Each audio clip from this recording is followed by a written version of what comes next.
So, officially, a very good evening to you all, and welcome to this very special Christmas Eve event. I haven't called it a tour, I haven't called it a talk, but it is kind of a mixture of things. So, I've got a couple of as live videos that I've shot that we can go and I'll do, sort of the normal kind of thing with those and tell you a little about where we are. And I've also got a couple of little stories and things to read to you that are suitable for the time of year. Now, one of the things I did mention on the promotion for this is that I thought it'd be nice if people brought with them something festive, their favourite drink or little treat to enjoy while we're doing the event tonight. So feel free to put in the chat what you have, and I'll show you mine. As many of you will know, I don't drink alcohol anymore. It's coming up 5.5 years now, and I did think I had some alcohol-free beers, but it turns out I drink those that infrequently these days. The ones I've got have gone out of date. So I'm not going to have those because I don't want to make myself ill for the Christmas period. Mulled wine and after eights, roasted chestnuts. So a cup of coffee sounds good, Robin. And I have a glass of milk. I love a glass of milk. Almost every evening I have a glass of milk, have since I was a kid. And this is Jersey milk, so very, very creamy. And well, is milk a festive drink? If it's good enough to leave out for Father Christmas and his reindeer, then it's good enough for me. And it's in a mug that I got, you can see Weihnachtsmarkt and the skyline of the German city of Koblenz, which is one of the places I visited on my recent tours in Germany. And this is the glass that I had from one of the stalls there with my alcohol-free version of mulled wine in it. It was one of the local charities operating the stall. So basically you normally pay your deposit for your cups at the markets, but they'd made us, because they were a charity, if you don't take your glass back, rather than the deposit just being kept by the market operators for the charity stalls, the deposits go then into the charity funds as well. So I got a nice glass and the charity got my deposit money to contribute to their funds. It was a charity that encourages sport and other community activities for disabled young people in their area. Dark chocolate peanut butter cups, slice of sugar-free lemon cream cake. Andrew's got cheesecake and Cornish rattler alcohol-free cider clear. After eights. Oh, you're making me hungry. What do I have to eat? Well, I have to eat something else in my trip. These are Aachener Printen, which are a very special type of treat from the German city of Aachen. They're a little bit like Lebkuchen, if you know what they are. We kind of call them gingerbread, although there's not actually any ginger in the recipe, but they're kind of that sort of thing, and they are very popular from the particular city of Aachen, where I went on with a couple of my groups recently. And I always pay a visit to the Aachen and Printen shop, not only to show the students in my group what they are, but also because if I go to Aachen and don't bring back some lovely Aachener Printen for my wife, the chances are I'll be sleeping in the garden shed. And Beatrice has got a special panettone. Lovely. Bellini Prosecco. Oh, Beatrice, you're going very Italiano tonight. So let us, I think, make a start with the first of our little videos. And, I've been a couple of weeks of December over in Germany, the home of so many great festive markets and events and traditions. and I wanted to capture a couple of them for you. And I was not able to do that in some of the markets when I had my students. Obviously, I think you can all understand that it's not really acceptable for me to walk around filming around the markets when I've got a class of school kids as my group. But I did film a couple of things for you on other times when I was not actually with my group, and they were both in Munich. So I'm going to be able to share those with you.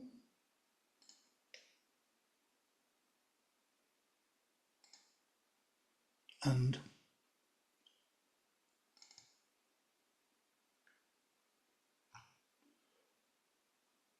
no, don't want to share that one. Okay. So I'm hoping that this video is going to share. Please give me a little heads up in the chat if you can see that. I haven't started it playing yet. So what else have I got? Custard donut, dear me. You can see it, that's good news. So German Christmas markets in Bavaria are often called Christkindl market. The Christkindl is the Christ child, literally. So it's sort of the very traditional, in this very Catholic part of southern Germany. Numerous Christmas markets in Munich. This one is at an area called the Sendlinger Tor. And we're just entering this little market. Munich is literally, it's harder to find a part of the city without a Christmas market than with. They are literally everywhere. There's even a Christmas market at the airport in Munich, believe it or not. You cannot miss out on your markets. You know, you will be in a market at some stage. But obviously we have the very traditional German market, festive huts, brightly lit just at dusk, and they're selling the usual kinds of things, you know, whether that's warm woolly goods to put on your feet, your hands, your heads, arts and crafts. But this market is at Sendlinger Tor. Now, Tor is the German word for a gate, and the Sendlinger Tor is the southern gate of Munich's old medieval wall. So we can see we're heading towards the towers of this medieval city gate. Rebuilt a couple of times, restored in the 19th century and restored again after the destruction that the city suffered in World War II. But this is the site and partially the fabric of the medieval city gate. Of the original 5, only 2 remain that have any medieval materials left in them. And there's a very typical German market stall, but you can buy a bit of everything, things to eat and drink. The Süße Hütte is where you can find the sweet things.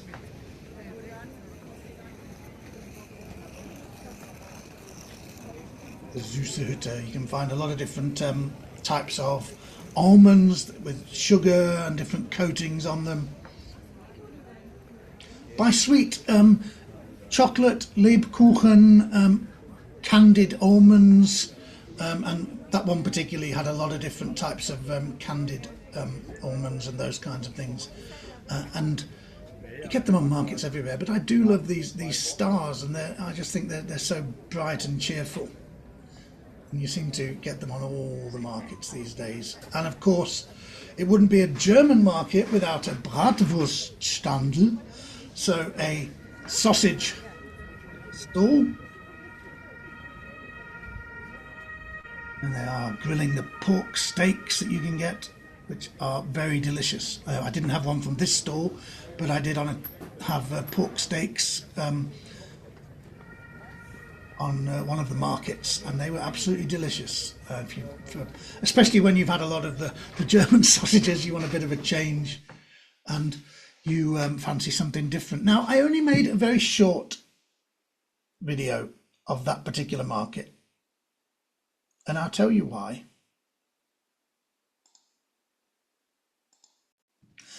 And that's because I feel like the German markets are very much like what we've seen, the ones in Germany and the ones also in the UK that we see, particularly in places like Birmingham, where we have quite a sort of a lot of German stallholders come over.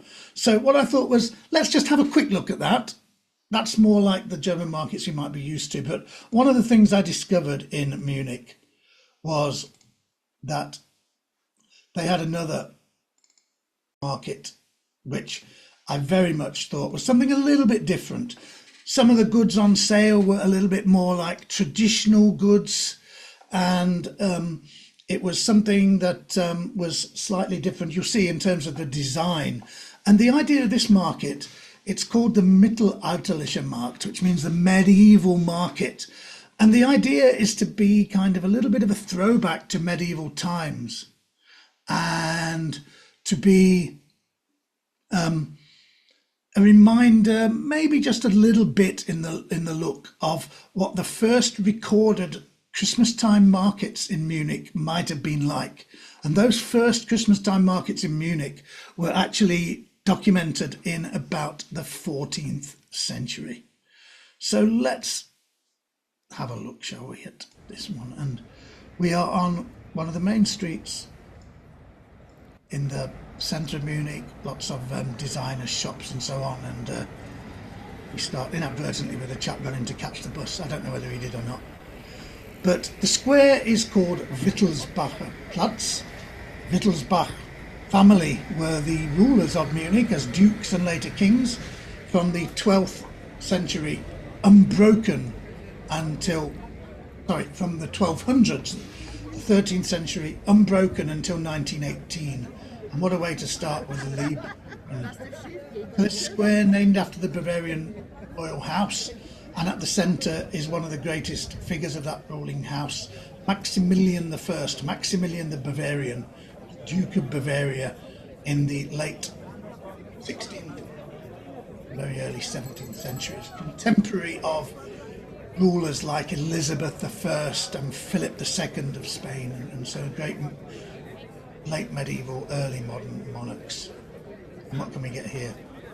But you can see the style of the stalls is very different. It's much more like old-fashioned market stalls, tents. And this is a particularly interesting stall with medieval style clothing, which I think is probably very popular with people who are involved in fantasy role play and people who like to dress up like people from movies and things like that. Andrew, from this particular market, no, I didn't. I don't think. I did buy some gloves and some socks and a couple of little presents from some of the markets. There we have the male and female costumes you could get there. I wonder if they're trying to get people to wear those to get married in. But, I love the fact that this is just a little bit different, and it's a little bit more handicraft based and different kinds of things than you get on the traditional ones. I do like these drinking horns. You can imagine that they'd have had stalls selling things like this way back in medieval times. Oh, there's old Maximilian up there. Look, here he is again. We're going to see him a few times from a few different angles.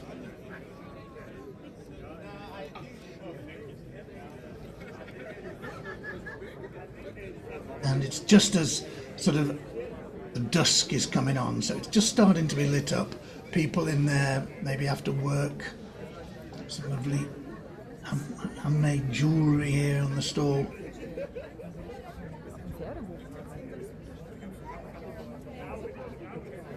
Trying all different kinds of things. But this was a store that I loved the most. Look at this detail on this market stall. This looks just so... This is so authentically Germanic and Anglo-Saxon almost. And if you're a fan of the Lord of the Rings films, you might feel that this gives you a little bit of a feeling of Rohan in the Lord of the Rings.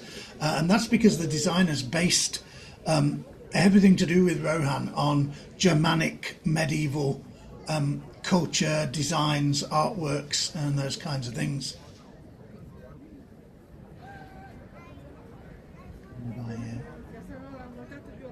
gold, we've got hats, we've got swords. Oh yes, well there's a nice market store. You can buy swords, helmets, tabards.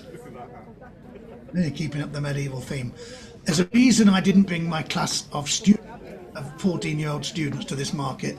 I suspect we might have had some sword fighting going on, and we didn't really want that around the streets of Munich. Look at the decorations here, it's just so amazing.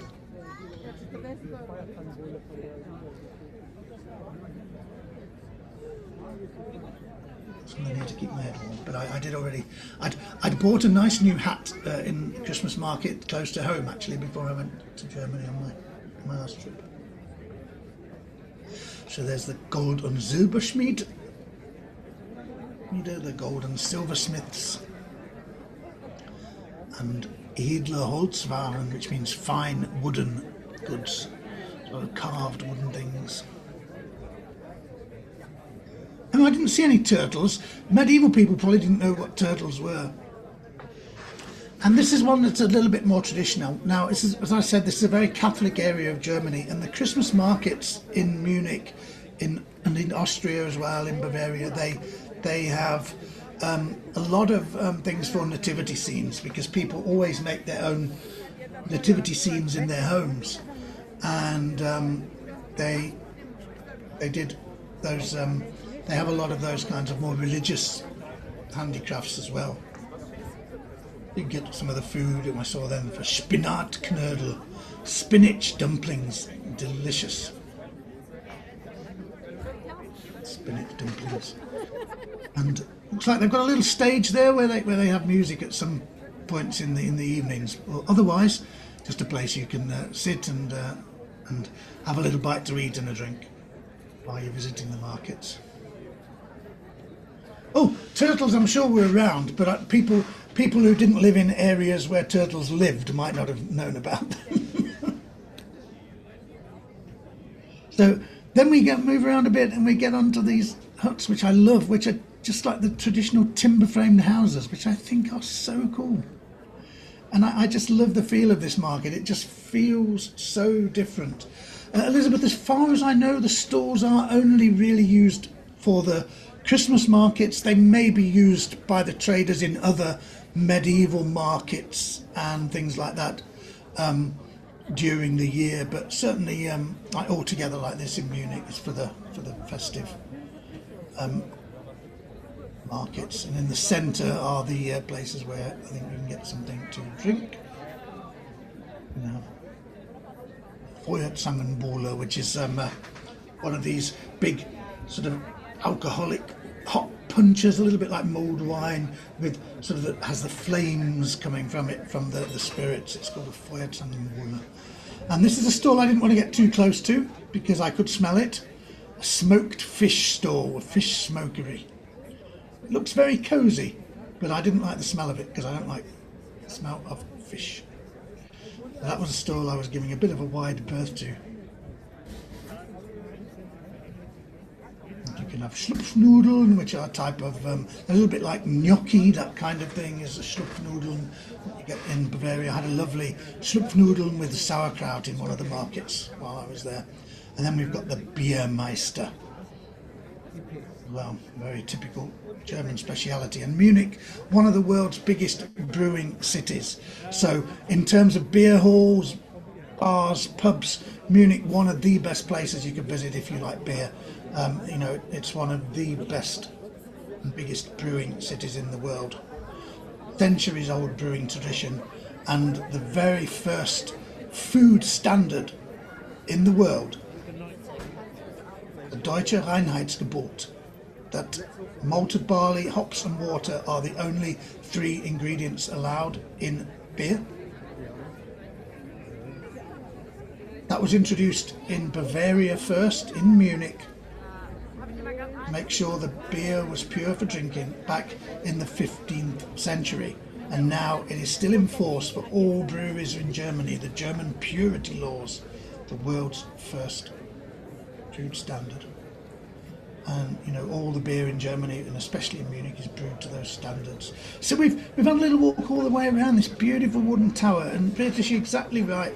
The stalls all different, and I thought, it's not a big market, but it's something that I thought I really want to show you a little bit, and you can get an idea of the grand 18th century buildings that are around here as well, and with Maximilian in the centre. So I wanted to really just give you all an idea of my trip to Germany and to Munich, and I hope we've had a little look at those markets. Now what I'm going to do is take a little slurp of my milk, and I'm going to take a little nibble of a piece of Aachener Trinken. Very unprofessional. I wouldn't normally be drinking and eating on the job, but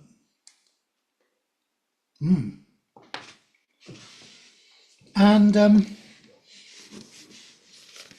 going to read something to you. It is a very famous, here's where I have to take my glasses off to read. Very famous fairy story, and of course many fairy stories that are world famous originated in Germany and were first written down and popularized by the brothers Grimm, and this is one of them. There was once a shoemaker who worked very hard and was very honest, but still he could not earn enough to live upon, and at last all he had in the world was gone, save just leather enough to make one pair of shoes. Then he cut his leather out, all ready to make up the next day, meaning to rise early in the morning to his work. His conscience was clear and his heart light amid all his troubles, so he went peaceably to bed, left all his cares to heaven, and soon fell asleep. In the morning, after he had said his prayers, he sat himself down to his work, when, to his great wonder, there stood the shoes, already made, upon the table. The good man knew not what to say or think at such an odd thing happening. He looked at the workmanship. There was not one false stitch in the whole job. All was so neat and true that it was quite a masterpiece. The same day a customer came in, and the shoes suited him so well that he willingly paid a price higher than usual for them, and the poor shoemaker, with the money, bought leather enough to make 2 pairs more. In the evening he cut out the work and went to bed early, that he might get up and begin betimes next day. But he was saved all the trouble, for when he got up in the morning the work was done ready to his hand. Soon in came buyers who paid him handsomely for his goods, so that he bought leather enough for 4 pair more. He cut out the work again overnight and found it done in the morning as before, and so it went on for some time.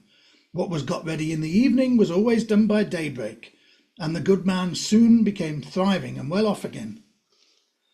One evening about Christmas time, as he and his wife were sitting over the fire chatting together, he said to her, "I should like to sit up and watch tonight, that we may see who it is that comes and does my work for me." The wife liked the thought, so they left a light burning and hid themselves in a corner of the room, behind a curtain that was hung up there, and watched what would happen. As soon as it was midnight, there came in 2 little naked dwarfs, and they sat themselves upon the shoemaker's bench, took up all the work that was cut out, and began to ply with their little fingers, stitching and rapping and tapping away at such a rate that the shoemaker was all wonder and could not take his eyes off them. And on they went till the job was quite done and the shoes stood ready for use upon the table. This was long before daybreak, and then they bustled away as quick as lightning.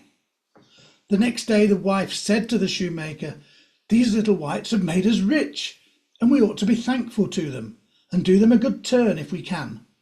I'm quite sorry to see them run about as they do, and indeed it is not very decent, for they have nothing upon their backs to keep off the cold.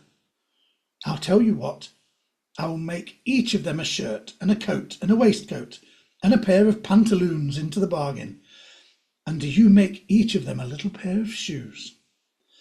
The thought pleased the good cobbler very much, and one evening, when all the things were ready, they laid them on the table instead of the work that they used to cut out, and then went and hid themselves to watch what the little elves could do.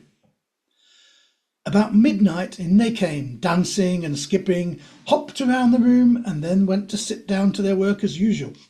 But when they saw the clothes lying for them, they laughed and chuckled and seemed mightily delighted.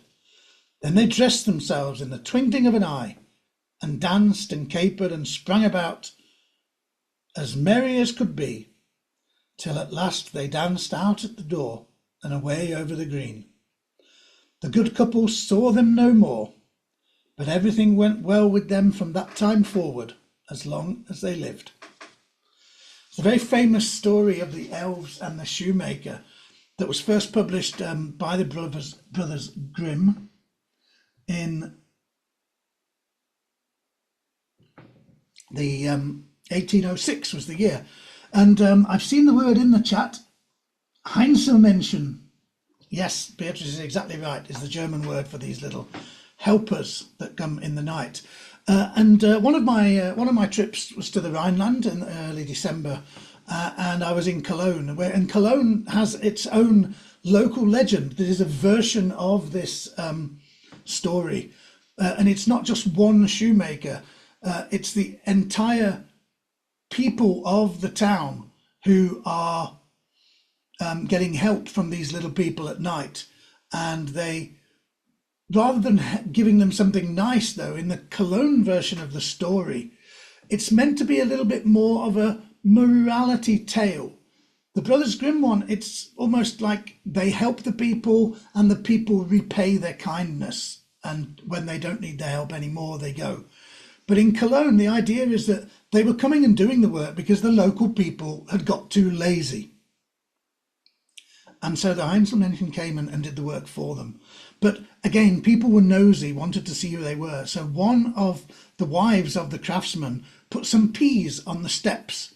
So when the Einzelmännchen came down, they all slipped over and piled in a heap at the bottom of the stairs. They heard the commotion, came down, lit the lamp, and had a look to see who it was who'd been helping them.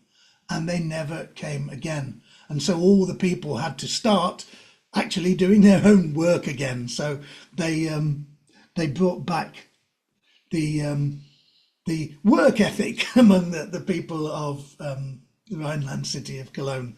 A slightly different version of the tale. But these German fairy tales have, become some of the most popular stories. And the Brothers Grimm are one of the group of collators and publishers of fairy stories that are included in the dedication to a very special book that I am going to now read a little bit from. And this is the book. It's called Fairy Tales with a Twist. The name on the front, Jennifer Victor. And some of you may well know, if you've been to the Everybody Has a Story sessions in the last couple of months, or if you've seen some of my Facebook posts, this is Sally Jane's book, Fairy Tales with a Twist, and I'm going to read you the first story in there, and one of the inspired by the traditional ones, but with a twist. Goldilocks stood in front of the cottage. It looked a little more worse for wear than the last time she had seen it. Then it had been a white so brilliant that the dazzle hurt your eyes when the sun shone, and there were pretty pink roses around the door. Now the paint was muddy brown, the roses were dead, one of the shutters was hanging from a single hinge, and was that porridge on the front doorstep? Clear off, the grisly voice came from an upstairs window. We don't want your sorts round here. Goldilocks looked up, but the window had already slammed shut, causing the precariously held shutter to plummet to the ground, where it lay broken in 3 jagged pieces. She tried the front door, but it was firmly closed. She rat-a-tat-tatted the brass door knocker, but there was no reply. She tried calling through the letterbox, but the cover was slammed down from the other side, almost breaking her fingers. She sighed. This wasn't going to be easy. Shoving her hands into her pockets, she went to get help. Daddy Bear rubbed his hands in glee. That got rid of her, he said happily. Now let's make breakfast. Who'd like some porridge? Don't put too much milk in mine, said Mummy Bear. I only like it when it's thick. Don't put too much sugar in mine, said Baby Bear. It's bad for my teeth. Stop complaining, said Daddy Bear. When I make porridge, it's always just right. He got a large pot from the cupboard, added oats and milk, and started stirring it over the hob. While Daddy Bear made the porridge, Mummy Bear and Baby Bear set the table. I can't sit on this chair, said Baby Bear. It's too big and my feet don't touch the floor. I can't sit on this chair, said Mummy Bear. It's too small and I feel squished. Stop complaining, said Daddy Bear. Swap chairs and they'll be just right. By now the porridge was ready. Daddy Bear stood the pot on the table and shared it between 3 wooden bowls. Ah! Ah, said Mummy Bear. It's too hot for me too. Stop complaining, said Daddy Bear. Let's go for a walk, and when we get back, the temperature will be just right. Goldilocks put down her binoculars, signalled to her friends, and smiled. The 3 bears were leaving the house, so it was time to return. First of all, her friend the locksmith unlocked the front door for her. Goldilocks headed inside the house and looked around in horror. It was worse than the outside. There were burn stains on the table where Daddy Bear had put the hot porridge pot. There were bear claw marks on the wooden floors, and there were deep scratches in the wallpaper. Locking and bolting the front door behind her, she headed upstairs. That was a mess too. There were bear hairs in the bath, there were bear paw prints on the mirror, and naughty Baby Bear seemed to have drawn over the walls. It's going to take an awful lot of tidying up. But first she needed to sleep. She knew the biggest bed was too hard, and she knew the medium-sized bed was too soft. So she put clean sheets on the smallest bed. From outside came a dreadful commotion. Goldilocks looked out of the window and watched her friend, the policeman, leading the 3 bears away. You can't just move into someone's house where they're on holiday, the policeman explained. It's against the law. Now come down to the police station and we'll see if we can help you find a house of your own to stay in. Feeling jet-lagged, but happy to have her house back, Goldilocks settled down to sleep in the smallest bed, and it was just right.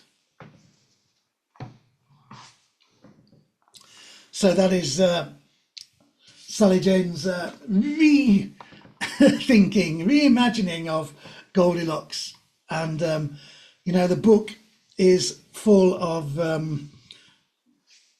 things like that, different interpretations and imaginings and versions of very famous fairy stories from all different countries. Beatrice very kindly put a couple of links in the chat, which is where you can get copies of this book if you wish to do so, and obviously your support would be much appreciated if you wanted to do that. Now, one of the other things that's in the dedication to Sally Jane's book, she talks about her parents for walking the 8-mile round trip to the library with me every week when I was too young to go alone. Now, the library in question was in the city of Lichfield, which is closest large place to where Sally Jane lived when she was a young girl. So without any further ado, we are going to enjoy a little stroll through festive Lichfield, and I will share the video of that with you. Okay. So Lichfield, a city we've been to quite a lot of times. We're a lot around the cathedral and the historic centre, but here we're in the more modern surroundings of the modern sort of shopping streets, with all the shops there lit up, and a lovely red post box where I think that's where the local kids, I wonder if they would be posting their letters to Father Christmas in that post box.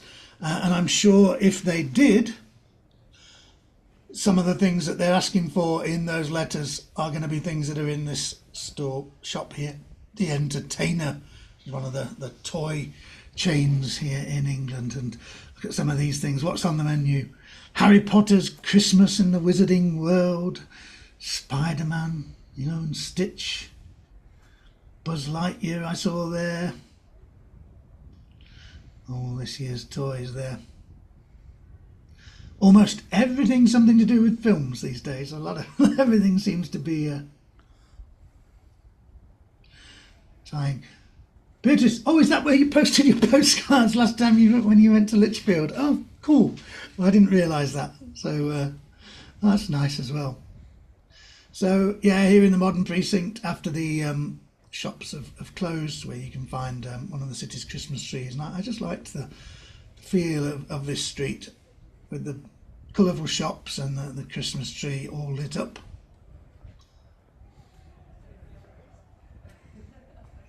A lot of decorations and festive gifts in here. A lot of here we come to the Disney. Yeah, and from Mickey and Minnie. What else we got up there?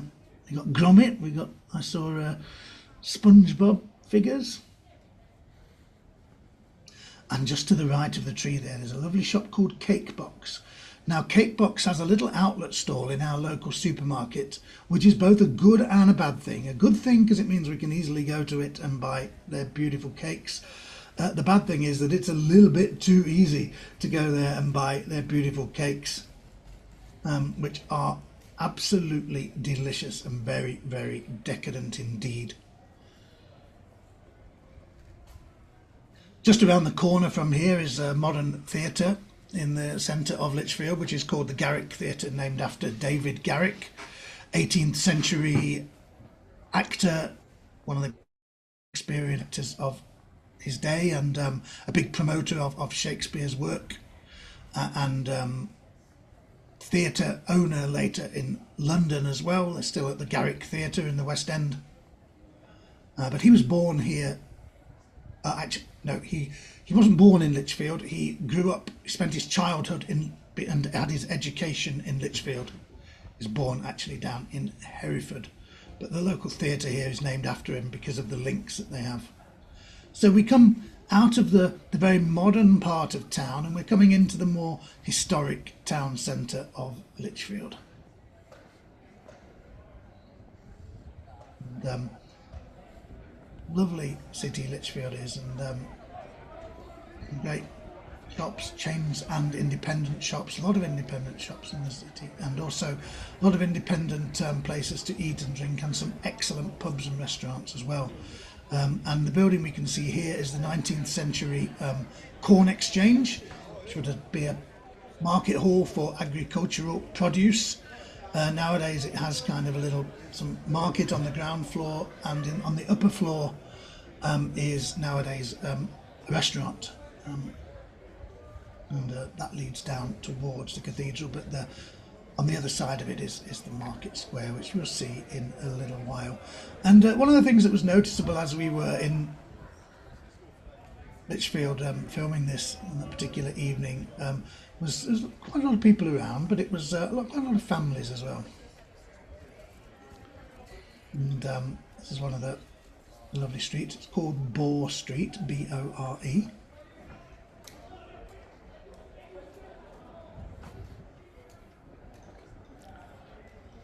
And we start to see a few timber framed designs. These are actually replicas of medieval buildings that stood on this site. So there were timber frame buildings here with medieval shops and markets under a sort of overhanging section, as it is now, but this is kind of a modern version of what was originally there. And next to them, one of many really popular pubs. This one's called the George IV. Yeah, Polly, I like the lights as well. I love lights that go across the street rather than just being on the buildings. I think it really lights up the whole area so well, doesn't it, I think. And here's the Lichfield Guildhall. And if any of you remember Ron's Everybody Has a Story, when he talked about his band playing a gig in a historic building where everybody was dancing and stamping to the Dave Clark 5 songs, and people downstairs complained that the plaster was falling down in the bar below. This is exactly where it was. That's where the bar was. That's the upper floor behind that beautiful window that used to be in Lichfield Cathedral. That's where the Suspects were playing that night, when they had to turn it down because the dancing and stamping was knocking the plaster off the centuries-old roof of the bar downstairs. Now here's a building that is a genuine building dating from the 16th century, and appropriately used to be a huge inn called the Tudor Inn. Now it has some offices in it, but it has a restaurant and a outlet where for the company that owns the restaurant, that also sells homemade cakes and biscuits and chocolates. And let me tell you, as I was walking into the passageway here to just show you a little bit, as it leads into an old courtyard with some modern shops there, the aromas from the food they were cooking in the restaurant there was absolutely mouth-watering.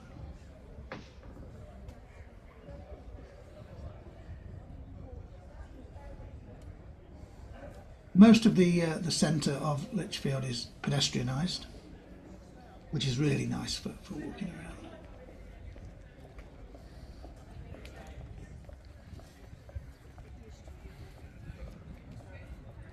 And this little cut-through street leads back down to the market square, and on the right-hand side we can see one of the city's churches. But let's just take a look back, because we get the Tudor house, we get Donegal house next to it, and the Guildhall. What an amazing, we've got a Gothic late medieval building, a Georgian building, and a Tudor timber frame building all in a row.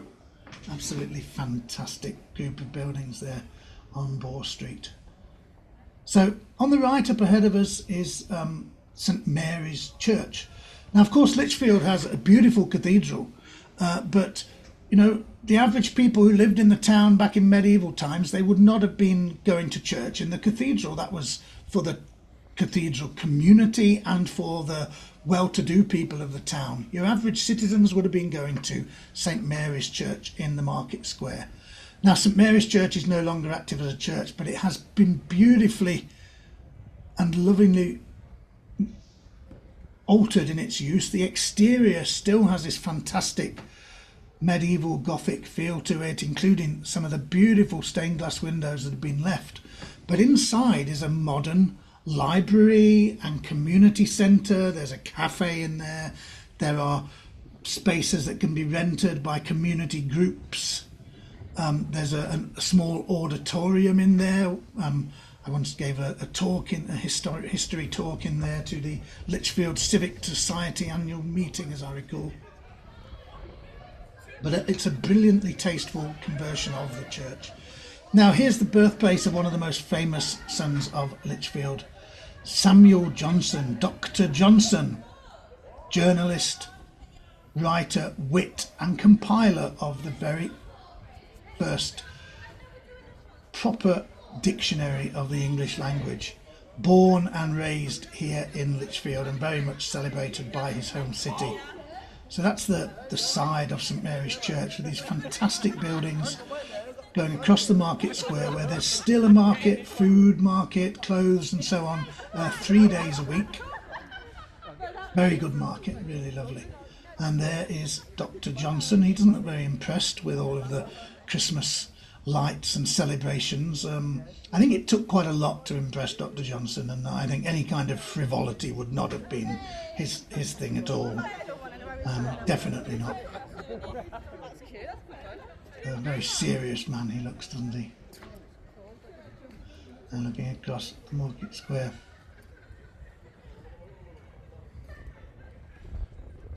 Get a good look back, and you can see, and there's Dr. Johnson, there's the Tower of St Mary's.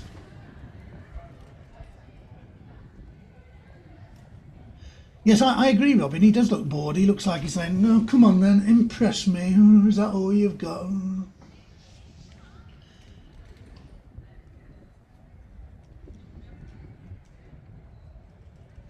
And there's his birthplace again, which is partly a museum about his life and works, and partly a bookshop, which it was on the ground floor when he was born there. His father was a bookseller.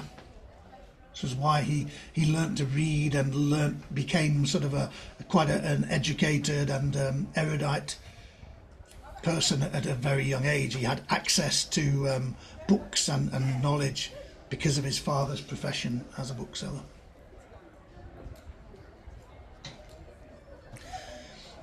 Tish, you're right. Thinking took up a great deal of his time. Laughing and joking around, not so much. So here we're walking down the aptly named Market Street. A lot more sort of everyday shops along here, but still I like some of the lights. And it is pedestrianised, but you do get the occasional car, either a taxi or sometimes vehicles delivering to some of the pubs that are along there.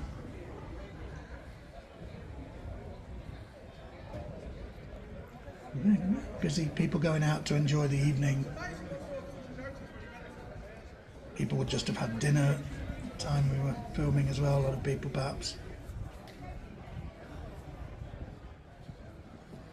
And there's a lot of standard shops, but Lichfield is quite a nice shopping centre. There's a couple of estate agents along here as well. Elizabeth's here tonight, right? But Lichfield is a pretty expensive place to live because it's very close to Birmingham, and there are trains every half an hour from Lichfield City Station, and they also have another station with a big car park, and you can commute right into the centre of Birmingham. It's really easy. So these days. Property prices in Lichfield are quite high, and there's been an awful lot of modern development around the town, a lot of modern housing built. The population of the city of Lichfield has actually increased quite a lot in the last couple of decades, as people have recognised it as a very pleasant place to live, commute to Birmingham for work.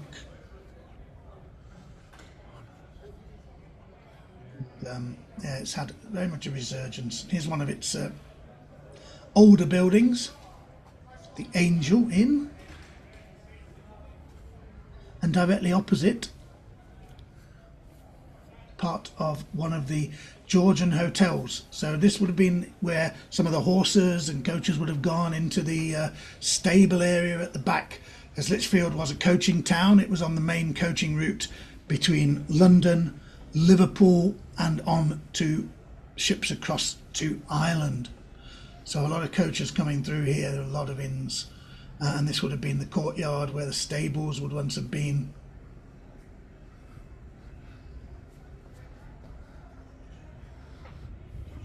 Really lovely little alleyways.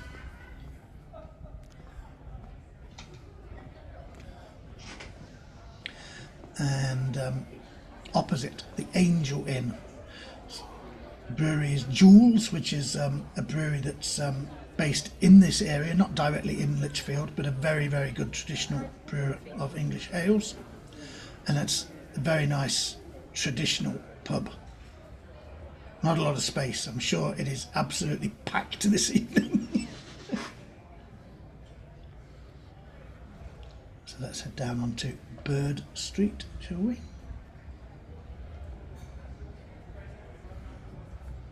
Bird Street is where you find an awful lot of restaurants and takeaways and bars. Just through the heart of the city.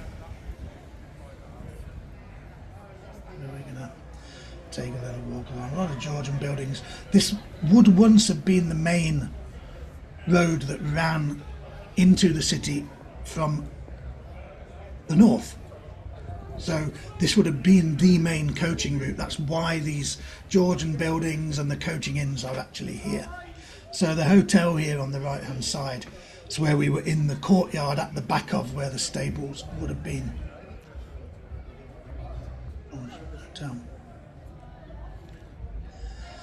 The George Hotel, you can see the modern entrance. That's originally where the coaches would have gone through to the courtyard at the rear. and its main restaurant is called Darwin's, named after Erasmus Darwin, a scientist and thinker and poet who lived in Lichfield, and grandfather to Charles Darwin. So one of the cafes there, the Damn Fine Bistro, I can vouch for that. The food is excellent. A lot of lovely cafes and bars along here. This is another one, a traditional shop front, but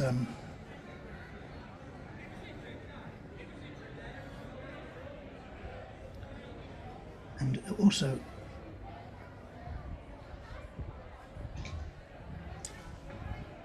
very nice Italian as well.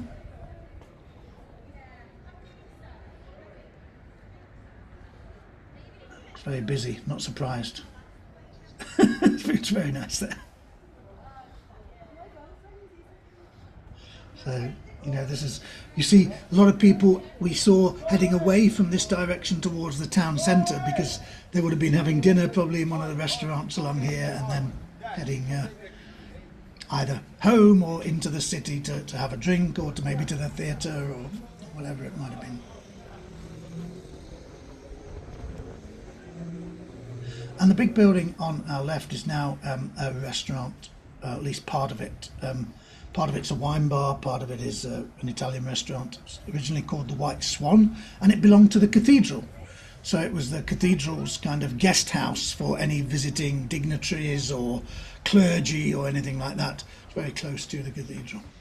In the modern building here is a Mediterranean restaurant, and that is, look how busy that is. Wow. I think there were a lot of people out that particular evening on Christmas parties from work or those kinds of things.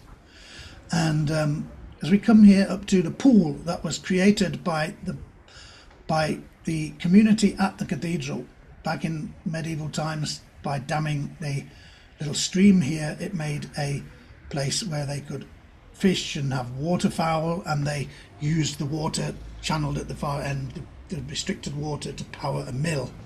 You're looking along the pool there with the beautiful lights, back along the lights of Bird Street, and then of course looking back across to the beautiful three towers, of which only two are really lit up, the two western towers. There is also a large central tower, the three towers of Lichfield Cathedral, known as the Ladies of the Vale, because they look out over the valley of the River Trent and are visible for miles around.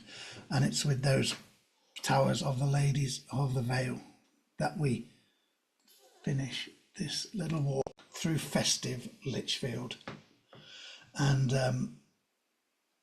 always great to go to Lichfield. It's somewhere we've found ourselves going more and more in recent years. We often go there just for a little stroll around, to buy things from the local markets. It's just a nice place, and only a few miles from home, and where Sally Jane's love of books was helped along its way by her trips to the library there. Now, before we have a little bit of time, just if people want to have a bit of general chit chat, there's one more thing I want to read to you, and then I'm gonna, now here I need to put my glasses back on. I'll put the correct glasses on for this one. Okay, so if there's one writer in English or from England who is associated with Christmas more than probably any other, it would of course be Charles Dickens. Dickens most famously wrote A Christmas Carol, which I've read extracts from on previous Christmases on tours for you, as it was premiered, its first ever public reading in Birmingham Town Hall back in 1851. But Dickens wrote a lot of Christmas things, and one of the things he wrote was really quite an interesting, it's not a story, it's more like a reflection, a commentary, an essay, and it's called What Christmas Is as We Grow Older. And I was reading it and I thought, this is really nice and really relevant, But I thought, it's Dickens, the language is a bit outdated, it's a little bit meandering. I know I'm a little bit wordy, but I've got nothing on old Charlie. he took wordy to a whole nother level. So what I decided to do was to take what Dickens wrote, to take the key sections of it, some of his language and some not, but to make my own version. So this is What Christmas Is as We Grow Older by Charles Dickens and Ian Praisby. It goes like this. There was a time for most of us when Christmas Day encircled all of our limited world like a magic ring, left nothing more for us to wish or search for, bound together all our home enjoyments, affections and hopes, grouped everything and everyone around the Christmas fire, and made the little picture shining in our bright young eyes complete.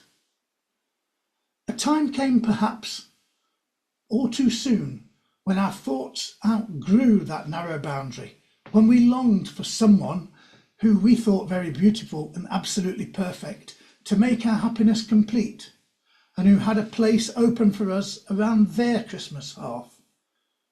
And when we intertwined every bauble and every garland of our life with that someone's name.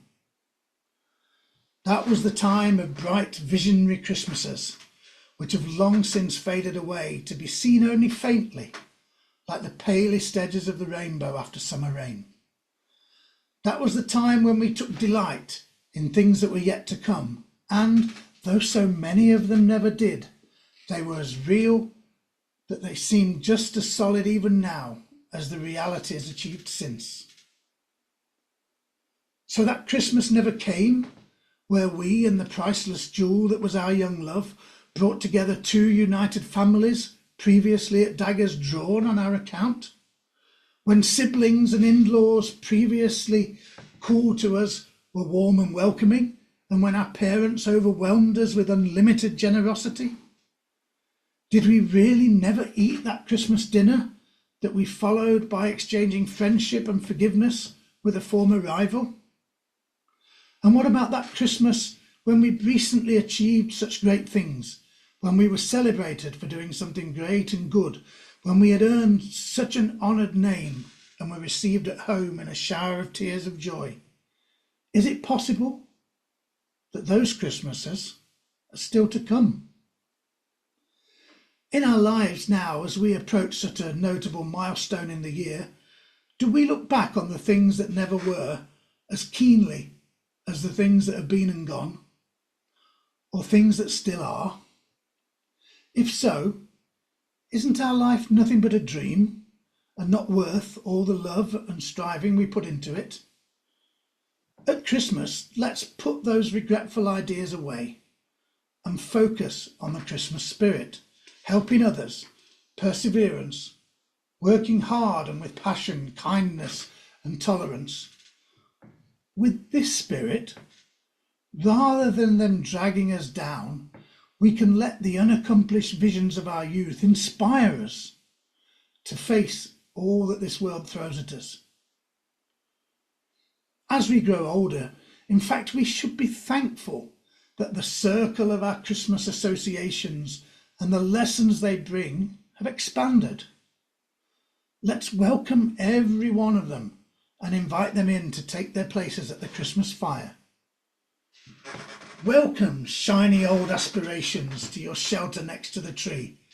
We know you, and we've not outlived you yet. Welcome, old projects and old loves, to your places among the fairy lights. Welcome everything that was ever important to us, and to the earnestness that made it so important. Why should we stop building our Christmas castles in the clouds? There's a future stretching out in front of us, brighter than we ever knew when we were young and romantic, but bright with honesty and truth. Even when we're gone, other hopes will be young, other hearts will be moved, other ways will be smoothed, and other happiness will bloom. Welcome everything, what has been, what never was, and what we hope may be, to sit amongst the cards and decorations in their place around the Christmas fire. On this day we shut out nothing. Nothing? A little voice within us asks. Think about it. Shut out nothing from our fireside at Christmas? Not even the shadowy places where withered leaves lie deep on the ground? No, especially not those. Of all days in the year, we will turn our faces to those dark places, remember them, and welcome the people who are dear to us that we find there. We will not exclude the lost friend, lost child, lost parent, sister, brother, husband, wife, people we have held, loved, made plans with for our lives, but who have been taken from us too soon. They hold the most cherished places in our hearts and by our Christmas fires, and we shut them out least of all. As the winter sun goes down, lights begin to sparkle, and in every town and village, doors and windows are closed against the dark and the cold. But inside, the fires are burning.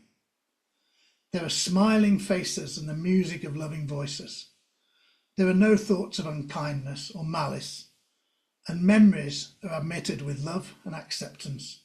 Memories, but also hope. Because no matter how hard some people may try to break our human spirit, we will keep that fire burning. So, what is Christmas as we grow older? It's a time for reflection, it's a time for sharing, it's a time for remembering, and it's a time above all for appreciating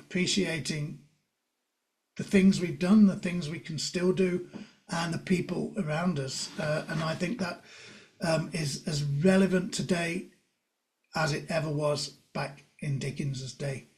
And it's why I wanted to adapt that particular piece for tonight for all of you, because I think there are some great thoughts in there from old Mr. Dickens. So I don't have anything else to share with you. I would share my glass of milk and some printing with you if I could, but you know, I'm doing that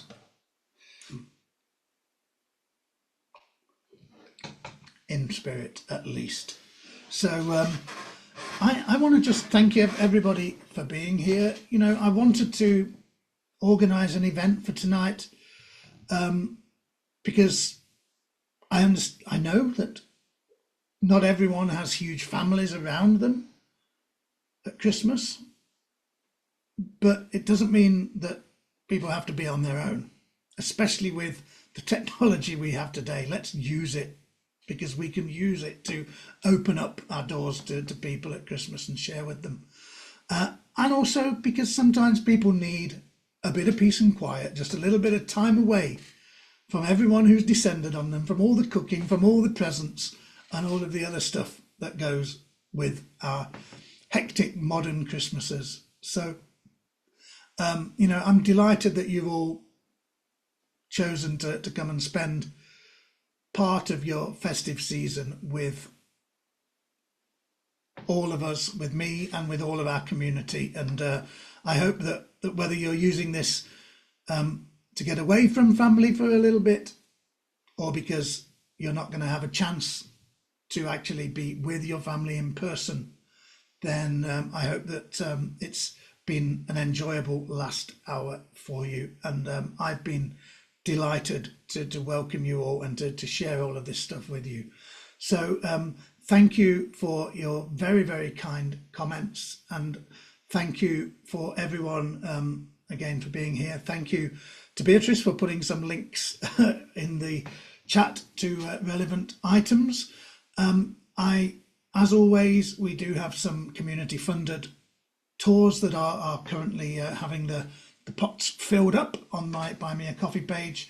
I will very soon be rescheduling the community tour in Southall that I had to cancel due to technical issues. I'll be doing that sometime in January for you, and some other as live and live events coming your way in the new year as well. But until then, Have a wonderful, wonderful Christmas, everybody. Remember that there are always people out there. If you are feeling a little bit lonely, a little bit isolated, if you want to go back and watch this again, I'll get it up on YouTube by tomorrow morning for you. And there's, other stuff on my channel as well that you can watch if you just want to hear a familiar voice and spend a bit of time doing something a little bit different.